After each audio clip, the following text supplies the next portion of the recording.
Hola, ¿qué tal? Me da mucho gusto saludarlos en este nuevo video. Mi nombre es Francisco Soldara, yo soy médico interno de pregrado y les doy la bienvenida a este nuevo video que sería la segunda parte de esta serie de videos donde estamos aprendiendo a interpretar laboratorios de una forma sencilla eh, y básica para cualquier persona o profesional de la salud que quiera aprender a interpretar laboratorios. En este nuevo video será el turno de la química sanguínea.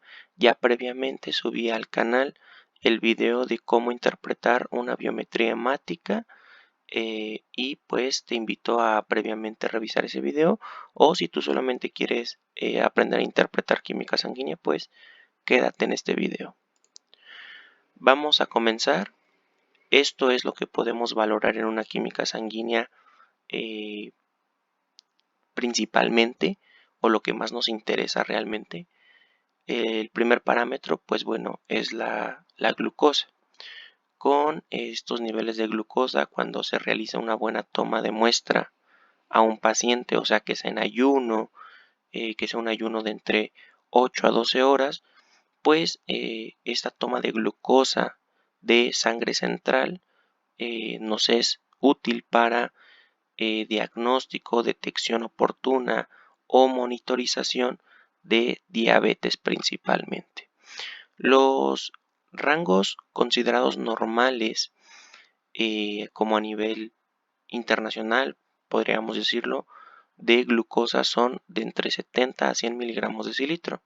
Pero recordemos que pues cada laboratorio realiza sus ajustes de acuerdo a la población que estudia y de acuerdo a los pacientes que pues se han ido a tomar muestras de sangre con ellos, ¿no? Entonces, en este caso, este laboratorio tiene unos rangos de entre 74 a 106 considerados como normales.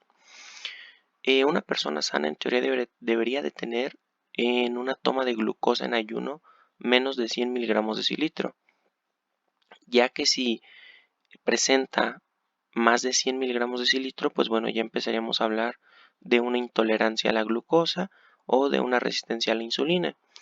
Y si presenta valores de entre 100 a 125, podríamos hablar de una prediabetes, que este término pues ya está eh, bien utilizado, ya está pues autorizado, por así llamarlo, por las diferentes guías internacionales. Por ejemplo, bueno, la ADA, que es la Asociación Americana de Diabetes, pues bueno, ya integró este término y que pues está bien dicho, está bien utilizado.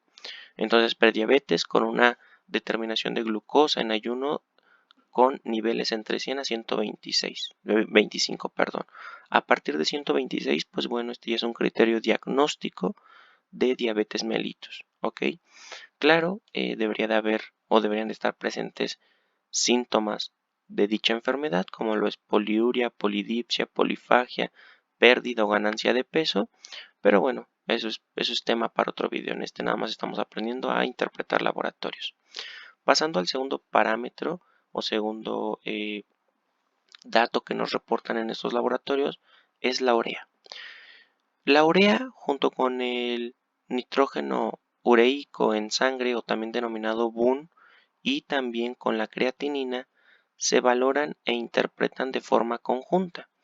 ¿Esto por qué? Bueno, pues porque todos estos, podríamos llamarlo metabolitos o compuestos químicos, nos hablan o nos reflejan o representan la función de los riñones. Así como lo escuchas, es con esos parámetros como los médicos pues sabemos y nos orientamos acerca del estado de salud de los riñones de nuestros pacientes. Y pues también con estos parámetros es como podemos diagnosticar eh, insuficiencia renal, ya sea aguda o enfermedad renal crónica como tal. Que bueno, ahí hay diferentes criterios para decir que se trata de una, que se trata de otra.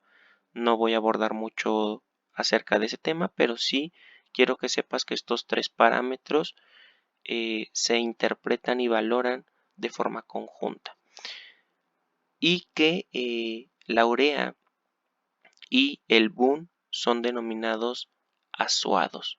Cuando estos se encuentran elevados, decimos que encontramos o que hay una elevación de los azuados en el paciente y que pues esto puede deberse pues a que está fallando el riñón, o mejor dicho, es muy probable que esté fallando el riñón. Comenzando por la urea, ahora sí vamos a irlos abordando de forma individual. Comenzando a hablar de la urea, este es un desecho metabólico, como ya te mencionaba, que se produce en el hígado a partir de la descomposición de proteínas.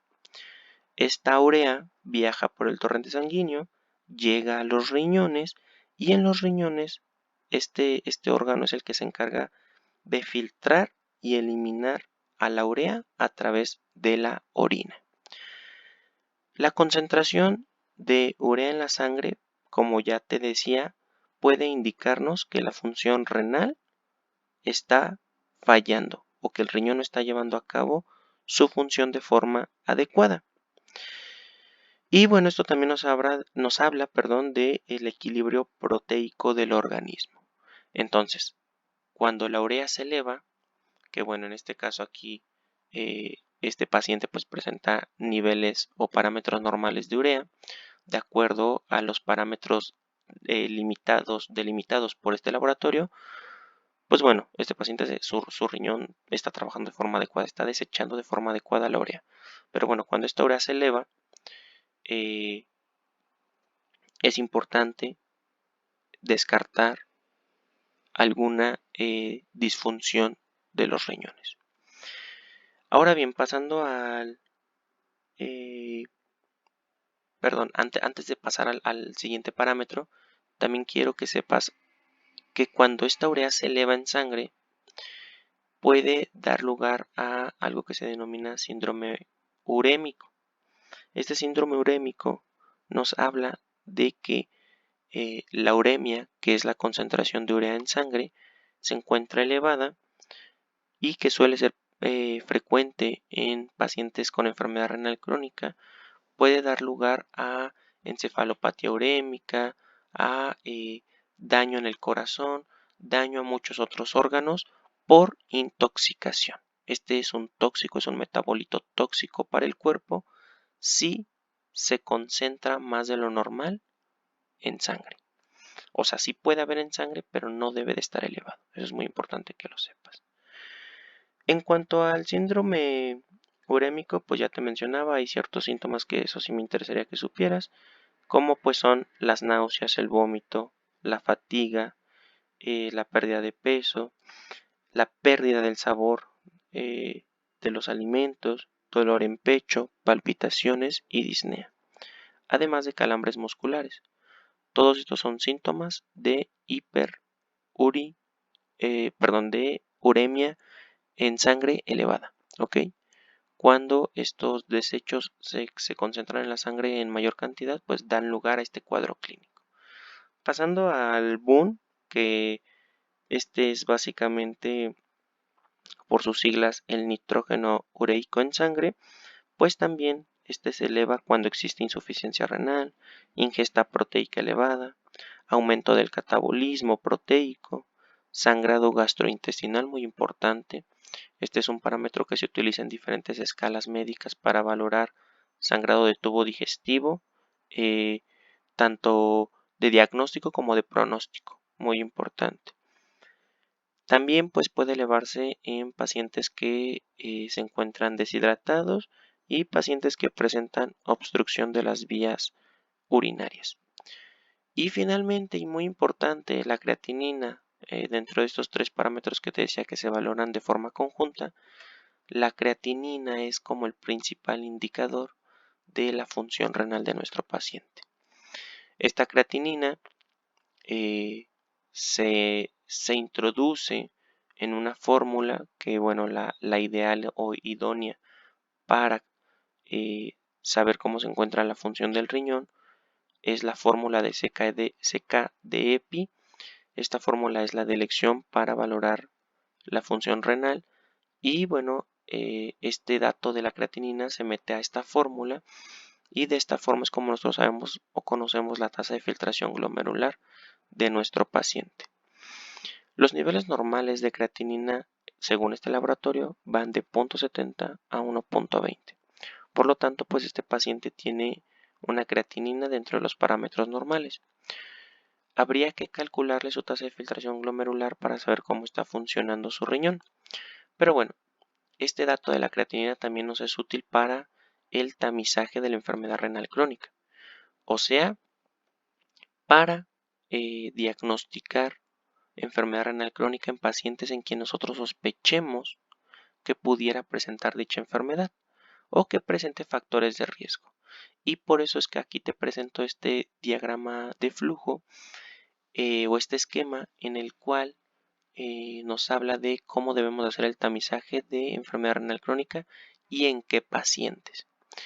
Nos habla de ciertos factores de riesgo, que si se trata, por ejemplo, de un paciente mayor de 60 años, un paciente que presenta hipertensión arterial, diabetes mellitus, alguna enfermedad cardiovascular que haya presentado, por ejemplo, ya un síndrome coronario agudo, o sea, un infarto de corazón, o un evento cerebrovascular isquémico o hemorrágico. Si es un paciente que tiene antecedentes familiares de enfermedad renal crónica, ya sea por hipoplasia renal o no sé, o agenesia renal, alguna enfermedad congénita, bueno, pues es importante hacer tamizaje de enfermedad renal crónica en estos pacientes. En caso de que no presente ninguno de estos factores de riesgo, pues bueno, podemos omitir el tamizaje, ¿no? Porque en teoría este paciente pues tendría un bajo riesgo de presentar enfermedad renal crónica. Pero si sí los presenta, es importante que le mandemos a hacer sus estudios de laboratorio, que incluyan química sanguínea y que pues nos reporten la creatinina. Con la creatinina y con la fórmula que ya te mencioné, que es la de CKD-EPI de 2021, es la que actualmente se recomienda usarse, pues nosotros debemos de calcular la tasa de filtración glomerular. Esta tasa de filtración glomerular, lo normal es que esté por arriba de 90 milímetros sobre minuto sobre 1.73, que es la superficie corporal, pero bueno. Si esta tasa de filtración glomerular se encuentra por debajo de 60, estaríamos hablando de que el riñón está disfuncionando y por lo tanto habría que, si se encuentra entre esta tasa de filtración glomerular entre 30 y 60, entre 30 y 60, habría que repetir los estudios y solicitarle al paciente un sedimento más un cociente albúmina-creatinina. Y de esta forma pues confirmar el diagnóstico o descartarlo. Y también sería importante repetir estos laboratorios en 3 meses, además de solicitar un estudio de imagen, que el de elección sería la ecografía renal. A pesar de que no es parte de este tema, o bueno, de la interpretación de laboratorios, todo esto pues me pareció interesante que lo supieras, porque realmente es como el grueso de una química sanguínea, la creatinina, la valoración de la creatinina y la valoración de la función renal. Es como lo más importante de una química sanguínea. Y como que lo más complejo y más el tema del que más abundan subtemas y que podemos profundizar más. Por eso es que te estoy explicando esto. Pero bueno, debes de saber que la enfermedad renal crónica, por definición, debe de haber cambios en la forma, en la anatomía del riñón. Esto debe de ser confirmado por un estudio de imagen o debe de haber una alteración en la función renal por más de 3 meses. Por eso se llama enfermedad renal crónica. Y por eso nosotros debemos de repetir estos estudios en 3 meses y debemos de tener estudios previos para poder comparar y saber si lo que presenta nuestro paciente no es agudo, sino que más bien es crónico. Pero bueno, también otro parámetro que nos ayuda a saber si el paciente presenta enfermedad renal crónica es el cociente albúmina-creatinina, que de hecho es el que se recomienda de primera elección. Sin embargo, pues hay hospitales, por ejemplo en mi clínica de unidad de medicina familiar en la que actualmente estoy rotando, pues no contamos con este recurso. Entonces, pues realmente lo que siempre hacemos es pedir química sanguínea, ver los valores de la creatinina y calcular la tasa de filtración glomerular de los pacientes para darle seguimiento y para diagnosticar enfermedad renal crónica. Sin embargo, si donde tú te encuentras cuentan con este otro laboratorio, que es básicamente la medición de albúmina y de creatinina en orina, pues bueno, puedes sacar el cociente y de esta forma también se puede hacer el diagnóstico de enfermedad renal crónica. Lo normal es que un paciente tenga menos de 30 miligramos gramo de este cociente, tomando en cuenta que es anormal encontrar proteínas en orina. ¿Ok? Esto es importante. Un paciente que ya tiene una lesión renal, bueno, va a empezar a tirar proteínas, cosa que normalmente o fisiológicamente no debería de ocurrir. ¿Por qué? Porque la membrana glomerular es capaz de repeler a las proteínas. Entonces es anormal encontrar proteínas en orina. Y que de hecho, algo que quería comentarte al inicio de este video es que casi todos los estudios se valoran de forma conjunta, o sea la biometría, o sea la química, o sea el examen general de orina, o sea el perfil hepático, todo se valora de forma integral. ¿Por qué? Porque, por ejemplo, podríamos encontrar a un paciente con una química sanguínea alterada, que tenga una creatinina elevada, azuados elevados, que ya te platiqué que es el ácido U, es la urea y es el nitrógeno ureico, y podríamos confirmarlo, por ejemplo, en el examen general de orina con que el paciente presenta proteinuria, ¿no? Y así comenzaríamos a hacer diagnósticos. Pero bueno, aquí solo estamos hablando de química sanguínea, pero quería que supieras eso. Y bueno, en cuanto si se tratara de que el paciente presentara un cociente entre 30 a 300 miligramos gramos, pues aquí sería importante intervenir al paciente llevando un mejor control de los factores de riesgo cardiovascular. ¿Para qué? Para evitar la progresión de la enfermedad. Y debemos de repetirle los estudios 2 veces en 3 meses para finalmente hacer el diagnóstico de enfermedad renal crónica o ver si logró mejorar estos parámetros. Factores de riesgo cardiovascular, bueno, pues importante que sepas que es la obesidad, importante que es el hábito tabáquico, el fumar cigarrillos es un riesgo cardiovascular importante. Ahora bien, si finalmente se trata de un paciente que tiene un cociente albúmina creatinina mayor a 300 miligramos gramo, pues entonces ya directamente se trataría de un paciente que hay que enviar a nefrología porque aparte tiene un cuadro agudizado. Está agudizada su lesión renal y tiene que ir con el especialista para recibir el tratamiento oportuno. Ahora bien, factores que empeoran el daño renal. Bueno, primero antes, factores que inician directamente el daño renal, o sea, que le hacen daño a tus riñones, enfermedades autoinmunes, por ejemplo, el lupus, infecciones sistémicas, por ejemplo, la hipertensión arterial, pues cualquier enfermedad metabólica básicamente, infecciones urinarias, maltratadas o que no fueron tratadas, litiasis renal, o sea, las piedritas en los riñones hacen daño, obstrucción de las vías urinarias bajas, como por ejemplo la hiperplasia prostática benigna.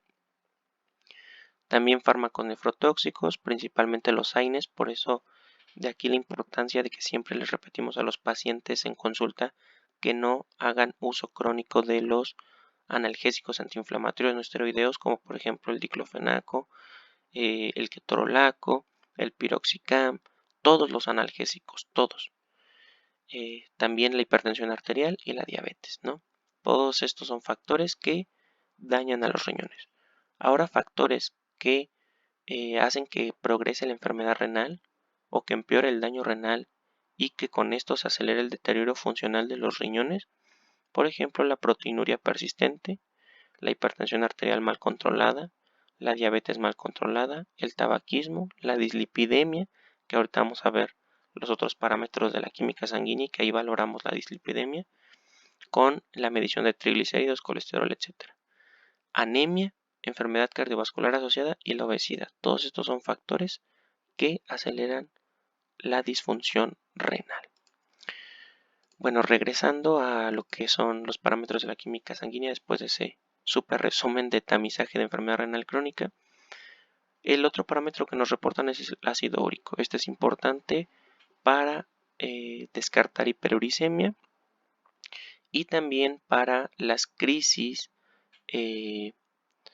las artritis gotosas agudas, que es básicamente cuando el paciente refiere mucho dolor en las articulaciones, principalmente del pie, que es la podagra, perdón.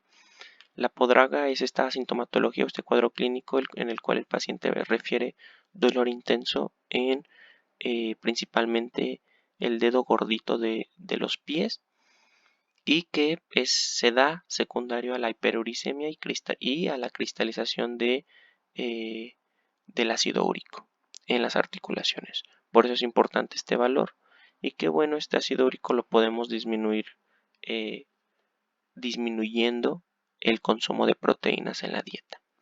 El valor normal del ácido úrico según este laboratorio va de 3.4 a 7.0 y bueno, este paciente presenta niveles dentro de los parámetros normales. Se dice que las crisis gotosas comienzan a aparecer a partir de los 8 y que bueno, el diagnóstico de hiperuricemia es a partir de 7. Pero bueno, pacientes que presentan hiperuricemia pero que están asintomáticos no requieren de tratamiento muy importante. Y que bueno, como dato interesante, el tratamiento para la hiperuricemia sintomática es el alopurinol, muy importante. Eso como dato curioso. Ahora bien, finalmente los últimos parámetros que nos reportan en la química sanguínea es el perfil lipídico, que es básicamente el colesterol total, muy importante, debe de ser menor a 200, ya que si es mayor a 200, pues bueno, es un paciente que presenta hipercolesterolemia, perdón. Quiero hacer este video un poco más breve, pero ya me alargué bastante. Y bueno, pacientes que presentan el colesterol elevado requieren de tratamiento. También los triglicéridos, lo normal es que estén por debajo de 150. Este paciente tiene sus resultados dentro de rangos o parámetros normales. Y bueno, cuando también el paciente presenta triglicéridos elevados, esto se le llama hipertrigliceridemia y también requiere de tratamiento. Para el tratamiento de la elevación de estos dos parámetros podemos hacer uso de las estatinas, principalmente el que se usa en México, o bueno, al menos en mi clínica es la torvastatina, y también podemos hacer uso en pacientes ya con valores más elevados de grasas en sangre, podemos hacer uso de los fibratos, por ejemplo el besafibrato. Ahora bien, el colesterol HDL, que es el colesterol que las personas conocen como colesterol bueno, que debe de estar arriba de 55. Sin embargo, estos parámetros se modifican en cuanto a si es un paciente masculino o un paciente femenino, pero lo ideal es que estén elevados.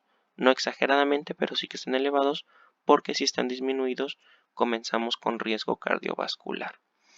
Por ejemplo, aquí no refiere que un riesgo moderado sería si tuviera valores entre 35 a 55 y un alto riesgo cardiovascular si tuviera menos de 35. Y finalmente el colesterol LDL o de baja intensidad, el HDL era de alta intensidad, este LDL es de baja intensidad y por lo tanto es el que es conocido como colesterol malo. ¿Por qué? Porque dentro de su composición tiene menos proteínas y más grasas y este aumenta el riesgo cardiovascular. En este caso, este paciente si tiene sus valores elevados, tiene 124, lo ideal es que estén por debajo de 100 y bueno, es importante mantener estos niveles de estas grasas en sangre bajos porque si no luego estas grasas, por así llamarlas, se terminan por adherir o pegar a las paredes de las arterias y con esto pues aumentar el riesgo de presentar un infarto agudo a miocardio, un evento cerebrovascular, etcétera. O sea que las arterias se tapen, deje de pasar la sangre, que no haya un buen flujo sanguíneo hacia los diferentes órganos, se comprometan y tengamos diferentes secuelas. Por eso es importante el control de estos parámetros, es la importancia de este perfil lipídico y que también es útil para eh, la monitorización de pacientes que ya presentaron un evento de los que antes te mencioné. Por ejemplo, un paciente con un alto riesgo cardiovascular es importante tener su colesterol LDL muy bajo, mucho más bajo que lo que aquí nos indica que es menor a 100. En pacientes con alto riesgo es importante que este LDL esté por debajo de 70 o de 55, dependiendo el riesgo cardiovascular del paciente. Pero bueno, sin más por este video, esto sería todo. Aquí te dejo mis demás redes sociales.